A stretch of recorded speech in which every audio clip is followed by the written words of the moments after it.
The man to ask, perhaps, is the man who sparked this debate earlier this week, who trained the legendary Black Caviar, Peter Moody, on his extremely engaging podcast, Moody on the Mic. He was talking about why the high-class horse in Europe, Zaki, had turned into what is clearly a top-class horse now in Australia in the hands of Annabel Neasham, because he bolted up in the Doomben Cup. And Peter was throwing this out there, and it sparked a lot of debate, as you can imagine, since. But he joins me on the line now. Morning, Peter. Morning, Nick. Great to see you. Now, you've thrown a match into the tinderbox here. Were you on the wind-up, or have you got a point? Oh, listen, probably a little of both, to be quite honest. Time and again, we get these European horses down here, and their form doesn't suggest they're top class at all, and they do excel in our better races. And I readily admit that the European sort of certainly mile and a quarter plus horses are superior to ours. Their pedigree is much deeper, and they're certainly bred to excel where our pedigrees have been, utterly diminished at that sort of trip of racing. So they do come down here. But, I think when horses travel at times, we've seen some a lot better class horses than Zaki come down here and absolutely fail. But every now and again, you see one that just really excels in the conditions and the way they're trained and the way they're presented and really get on with the job. But something was clearly irritating you. You were obviously annoyed by this conceit that it's just because the racing in Australia is rubbish and the racing in Europe's good, and therefore you translate X to Y and they improve, or they appear to improve in Australia. Were you trying to rail against that suggestion? Oh, listen, I'm going into bat for my own, and I don't think you've got much of a spine if you don't, to be honest. I think the Australian trainers do a hell of a job, and I honestly believe that we're as good as any mentors in the world. I really believe with the challenges that are faced by Australian conditioners, the climatic changes and the vast distances we travel to race our horses, I think we've probably got to be every bit as good, if not better, than counterparts around the world to overcome those conditions to just even get on a level playing field. And a young trainer like Annabel Neasham, I readily admit she's an English lass. We've nearly got the plum out of her throat. She's nearly talking like a true blue Aussie, but she still hangs on to those English pedigree. But trainers like her and a lot of our other younger trainers and leading trainers like Chris Waller and Kieran Maher and the Dave Eustace combination and other Englishmen, they do a tremendous job, and I think they would hold their own significantly in any racing jurisdiction in the world. And I honestly believe at times these horses just trained with a more open mind rather than be pigeonholed as sprinters, middle distance horses, stayers or whatever. They're probably given more opportunity to excel at something they're maybe not bred to do in this part of the world.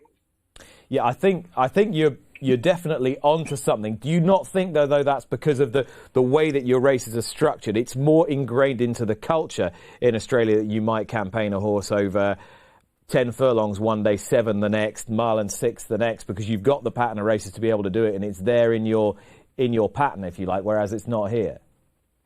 Yeah, quite possibly so.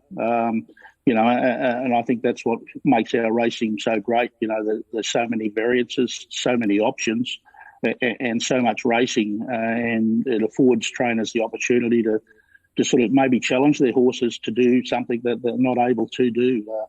You just wouldn't see those European middle distance horses ever brought back to a 7 furlong a mile handicap. Your Derby horses or Derby horses, however you want to say it. They wouldn't be given that opportunity in Europe where, our racing, and I totally respect the fact that we're in totally different racing jurisdictions, and particularly when we get to those trips, we sort of begin, sit up, steady in the middle stages and sprint, and all our racing's about a turn a foot, where, my understanding and my limited experience of European racing, particularly of those middle distance plus horses, where you sort of build all the way, where our horses are held up and trained for a turn a foot, and that's everything we do. And by doing that, if we can get that turn of foot back into some of these horses, or inevitably try and see if they do have a turn of foot, we can give them an option of coming back in trip and trying to sharpen them up and win shorter races at a higher level. But I want to get back to the nub of this, which was your idea that Australian trainers are fundamentally better than European trainers. And you mentioned some great names: Colin Hayes, TJ Smith, Bart Cummings, and there's a whole raft of young, dynamic, vibrant trainers in Australia now. What makes a better trainer? What makes a good trainer? How do you define that? Oh, your own backyard. You always go into bat for your own, don't you? I wouldn't expect anyone in England or Ireland to agree with me. I would think they would suggest, the Irish think they're the best, the English think they're the best, the French undoubtedly think they're the best, and, well, don't even ask the Americans. The Japanese are probably better than all of us, but we're all going to go into bat for our own, and really that's the case. And different circumstances create, different circumstances. In different racing jurisdictions, you're always going to be challenged with different things. But I think what our Australian trainers have to go through with the vast distances, the climatic changes within one country, which the European trainers probably don't have to face. I think they've got to be vastly, more on their toes. They've got to be more open-minded and have more scope in the way they manage and train their horses than they probably have to do in a lot of other jurisdictions in the world. And ultimately, for me personally, and having experienced a lot of that, I think that ultimately, in my mind, and this is just my opinion, and we've all got them, suggests that to me that the Australian horsemen or the Australian conditioners are as good, if not better, than anywhere in the world. But you did say, Peter, that you had to borrow a few of the younger ones from the UK. So where's your own homegrown talent coming through? Well, we've got to bring them out here and educate them, haven't they? Unfortunately, they can't make a living in their own countries, unless you've got a pedigree that suggests you can take over a big yard, Lambourne or Newmarket or somewhere like that. They've got to travel far and wide to get their opportunities. And that's the great uniqueness about Australian racing. Everyone gets an opportunity.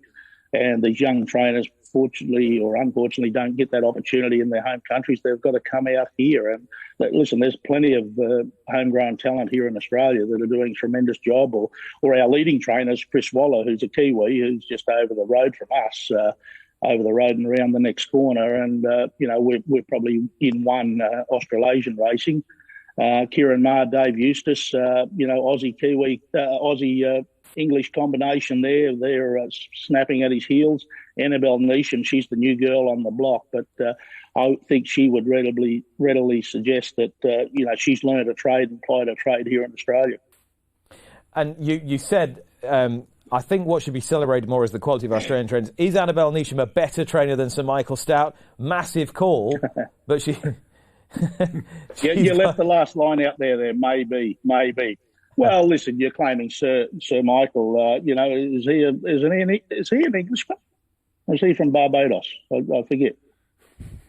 Yeah, he's from Barbados, but again, I guess Sir Michael is as English as Annabelle Neesham is Australian. Well, and as English as I am. He's from Barbados. I'm from Australia. Does that make us both English? But it's more about the methods and the methodology in the two countries, isn't it? Yeah, no, exactly. That's the point. That's the point you're making. I think it's an interesting point. I'm not going to sit here and say all our trainers are way better than all the trainers in Australia, because I simply don't know enough to be absolutely sure that that's the case. I know that there are fine conditions of horses in both countries, but the interesting point that you've raised is about the method of doing it. And the way that you're forced to think, perhaps that we're not forced to think. Well, I think that's probably the case, and the case in point, Nick, is the Australian trainers have got to think outside the square more often than probably their counterparts overseas. With the vastness of our country, we had two Group 1s run in Queensland on Saturday. And a lot of Victorians from my part of Australia travelled up there. That's 2,000 kilometres away.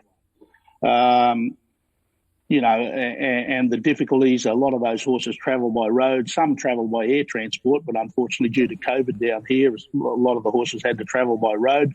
They're dealing with 6 and 8 degrees in Victoria at the moment where I'm based, and they travel to Queensland where they've got 30-degree days, and, the complications that are associated with that and the way they've got to adapt their methods and condition their horses. I think those challenges are far greater than probably other trainers in different parts of the world have got to, challenged with.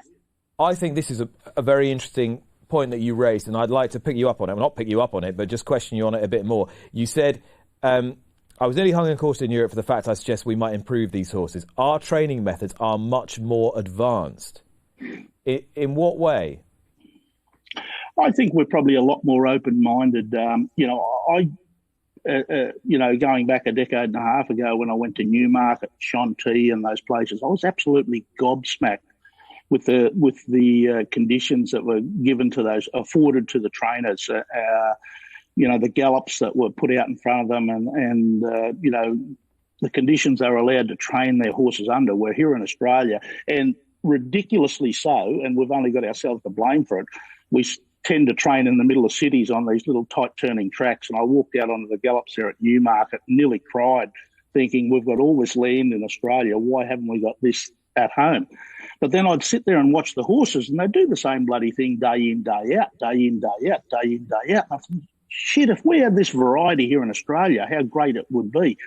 And we probably saw the great Colin Hayes, going back 30 or 40 years ago. He was the first one to look into it, travel over there and come home, and he built an operation at Angaston in South Australia, and he built these uphill gallops and straight tracks. And now we see the younger generation coming through, someone like Kieran Maher and Dave Eustace. They have a stable where they train out of a beach operation where the horses work on a beach every day. They have another stable at Ballarat where they work up hills every day. They have another stable in the middle of the city at Caulfield where they work them around the track each day. They have an interstate base as well. And the way they combine this methods of keeping the horses fresh mentally and physically, keeping them sound with the salt water and the beach training facilities they have available to them. I just didn't see that open-mindedness probably in Europe. And from very limited exposure, I've got to say, it just amazed me where you'd stand there and watch a lot of those horses. And I think it was Warren Hill at Newmarket where you'd watch them go up and down, up and down, up and down. I think you've got all this great expanse and they're just going up and down this bloody big hill. God, it must be dull and boring for the horses. And that's something Australian trainers would do. What would you do then? What would, if you've got that hill and it's there for you to train horses on, what would you do differently to what if you were in Newmarket, if you had a yard in Newmarket, how would you train horses? Well, I think that would be a great challenge. Would Australian training methods work in Europe? And you'd need the backing of someone significant to see it do it. And it might not work. But, the most boring part, I would suggest, of your day, Nick, is driving in each and every day because you know the same bloody road and what you're going to do. Surely you'd like to mix it up and take a right to left-hand turn at some different stage and mix it up a little bit and see what's happening down another road. And I think horses are exactly the same. When you want them to walk out of the box each morning, you want them to be excited about what they're going to do. And with those vast open spaces there at a place like Newmarket, you could go in a different direction every day, but they just seem to thunder up the same spot each day. Is that right or wrong? I don't know. Maybe it's right. I don't know. Neither do I. You might be spot on, but I think this is anecdotal, and I don't think there's much science in your argument. That's all I'm saying. I'm not saying you're wrong. I'm just saying it's anecdotal. It's based on what you believe is your experience, I'm guessing, because there are trainers here, senior trainers here, who will say to me, horses love routine. Horses thrive on routine. If you throw something different at them, it tends to throw them off course. You've obviously had a different experience from what you're saying, but I think it's anecdotal rather than based on science and data. Well, I think here in Australia we work on the opposite, where we try and excite them into doing something different. And I think that's why we see some of these horses like Zaki come out here and maybe thrive in a totally different environment and faced with different objectives each and every day they go about their trade. But just getting back to that point, our training methods are much more advanced. I mean, different, yes. More imaginative, yes. thinking outside the box yet, but advanced suggests that, the actual science of it and the actual ability to get them fitter, physically more capable, to run faster, and that's what the game's all about. You have that capacity superior to what we have. Are you advancing that as a theory? Well, listen, I believe so, but once again, it's just one man's opinion versus others. I think getting horses physically fit is pure common sense. It's a bit like yourself, your diet and an exercise regime. Getting them to want to do what they do best at their best is the art in being a great racehorse trainer, and working with you want the horse to go to the races and do and produce its best each and every time it goes there. And I think if it becomes a mundane, laborious effort for them, that's not going to occur. And I know that's the mentality of a lot of Australian trainers in doing that. You want them to be excited every time they step off the lorry and walk into the racetrack, and you want them to achieve their personal best. I know that's not always possible, but that is the aim of every racehorse trainer. And I think if they have a mundane existence, it becomes just that, very mundane for them. Do you think you have a more sophisticated scientific edge in Australia? Are your vets better? Are your horses being medicated better than ours are? Listen, that's arguable, and probably everywhere in the world. Veterinary science, it continues to evolve all the time in the way we go about preparing horses and training horses. I think a lot of it's total bullshit, to be honest.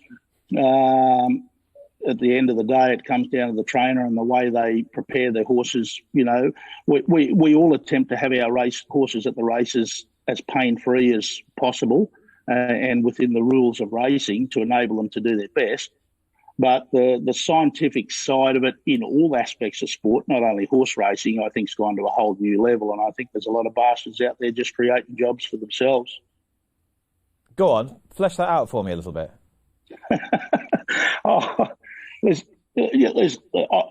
I think at times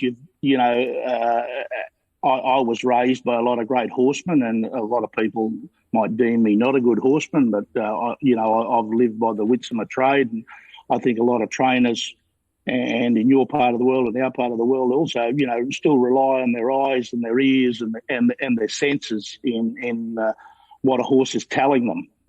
I'm not delving into the horse whispering side of things and all that people have sort of come up with in recent times, but I think seeing and listening and monitoring your horse personally is as great an attribute as going and pulling bloods and getting this and that done off them. I think that's most important, and I think the trainers that are there on deck and taking these things in. It's becoming probably a little bit of a lost art, and sometimes trainers sit back and we see these new scientific developments in the sport, rightly or wrongly, and, heart monitors and stride monitors and this and that. I think there's certainly a place for them, but I think sometimes they're quite overplayed. All right, Peter, while we're on the subject, every time a horse goes from one trainer to another and improves, every time a horse goes from one jurisdiction to another and improves, you know as well as I do that everyone's talking behind their hand and wondering if there's been something nefarious up or somebody's got some sort of magic potion that they're using. What's your read and take on that globally? Oh, listen, I think some horses just thrive under different circumstances, or they get out of that mundane existence or something they might have become too used to. It's, a lot of the things you do with horses you can trace back to what we do as humans, for sure. And, people step into a new job. Footballers go to a different club. It sparks a new interest. They don't all of a sudden start running faster or performing better than they ever could. They might just get back to what they once had, or what was never, taken out of, what was never produced in the first place. Something different's just reignited that passion. Which takes me neatly back to where we started the conversation. Zaki in the Doomben Cup ran to a Racing Post rating of 117, which back in the day for Sir Michael Stout he'd achieved. So hasn't Annabelle just got him back to where he was originally? Quite possibly. definitely the case. And I never ever suggested, as you would have listened to my report, that Annabelle was a better trainer. I threw in the maybe. I covered my backside there. I didn't want to get a splinter in it, Nick, as you would have well seen. So, listen, it creates great interest in our great sport. And anyone worth their salt, and I would be terribly pissed off if the Irish or the English or the French didn't stand up and say we're the best. Grow a spine and do it. I've been able to do it for Australia. You have, Peter, and you've advocated it in a very entertaining fashion. I really appreciate your time today. But would you agree with me that British trainers are better than Australian trainers? Turn it up. When you start winning the Melbourne Cup, we might agree with you. The blokes just over the road there, the Irish, they seem to have a mantle on our Melbourne Cup at the moment. So when you Poms start winning a few more, we might start agreeing with that. Well, hang on a minute. Haven't you just changed the rules to keep us out because you're frightened that we're going to just keep coming in over and winning them? Well, that's been an unfortunate side event of its own. It's unfortunate. None of the Australian trainers wanted to see these changes brought in, but unfortunately, our greatest race on our greatest stage, we've had too many mishaps over the last decade or so, and unfortunately, most of those mishaps are occurred from horses that are sourced or trained in your part of the world. So, Australian racing authorities have had to protect that. I would imagine over there, as we do here, we have these tree-hugging, mung bean eating, Peugeot driving, green voting people that want to denigrate racing at every opportunity. And Australian racing is on the main stage on that first Tuesday in November. And when we suffer too many injuries or significant injuries or deaths, it gives them a platform. So authorities are trying to prevent that happening going forward, and I'm sorry that might curtail some of the ambitions of some of the European horses that come out here. And like I say, too many of your Europeans have been going home in a pine box the last decade, rightly or wrongly, and I'm not suggesting that the trainers or the people have come out here thinking that may happen, but it has happened, so we've got to try and offset that, for our premier race. Imagine if a horse died every year in the Epsom Derby or the Arc, how that would be frowned upon in Europe, and how it would give your grandstanding minorities that hate horse racing a platform to perform on. And that's what we're trying to protect in Australia. Yeah, so you're rejecting the notion that it's an isolationist policy. You believe it's a necessary policy in order to safeguard the future of the race? Purely. And I can really reassure you of that. The internationalisation of our great race has been tremendous for our sport, but we cannot afford to let it denigrate that great race either, and that has been the case the last decade. So we've really got to be protective of that. It is an open handicap worth $7 or $8 million. Everyone in the world is welcome to nominate and attend if your horse is able. And as all our races are here in Australia, there's very few of them that are protected by race series or breeding conditions. Most of them are open, weight for age or handicap races. So everyone in the world is welcome. As long as your horse is sound and is going to go home safely, come down and have a crack. We're a long way away, but we love seeing you bastards, even if you're Poms, Europeans, whatever. We enjoy your company, and more importantly, we enjoy the banter. And I've enjoyed yours this morning very much, Peter. Thanks so much for your time. Stay safe and good racing.